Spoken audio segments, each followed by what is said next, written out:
بسم اللہ الرحمن الرحیم۔ علم کی آواز میں خوش آمدید۔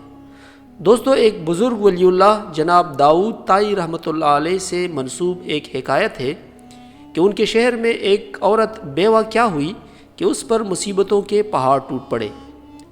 بچوں کے ساتھ اور کل جمع پونجی بس 3 درہم، حالات سے مقابلہ کرنے کی ڈھائی، اور جا کر بازار سے ان 3 درہم کا اون خرید لائی۔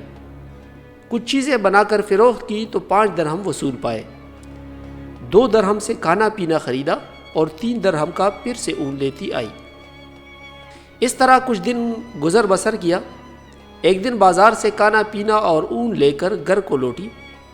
اون رکھ کر بچوں کو کھانا پینا دینے لگی کہ ایک پرندہ کہیں سے اڑتا ہوا آیا اور اون اٹھا کر لے گیا۔ عورت کے لیے اپنی کل کائنات کا یوں لٹ جانا سوہان روح تھا۔ مستقبل کی ہولناکیوں سے خوفزدہ اور غم و غصے سے پاگل سی ہو کر رہ گئی۔ دوسرے دن سیدھا جناب داؤد طائی کے گھر گئی اور ان کو اپنا قصہ سنا کر سوال پوچھا، کیا ہمارا رب رحم دل ہے یا ظالم؟ نعوذ باللہ۔ جناب داؤد طائی رحمۃ اللہ علیہ عورت کی درد بھری کہانی سن کر پریشانی کے عالم میں ابھی اسے تسلی دے رہے تھے کہ اتنے میں دروازے پر دستک ہوئی۔ جا کر دیکھا تو 10 اجنبی اشخاص کو کھڑے ہوئے پایا۔ ان سے آمد کا مقصد اور ماجرا پوچھا تو انہوں نے کہا، جناب ہم سمندر میں سفر کر رہے تھے کہ ہماری کشتی میں ایک سوراخ ہو گیا۔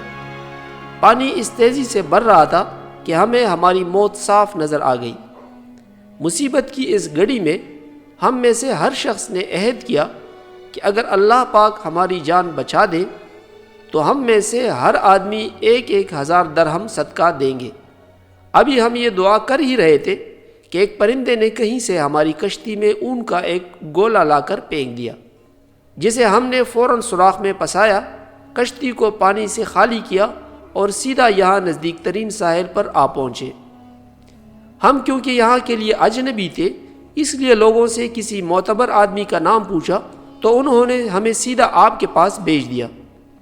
یہ لیجئے 10,000 درہم اور ہماری طرف سے مستحقین کو ڈھونڈ کر دے دیجئے گا۔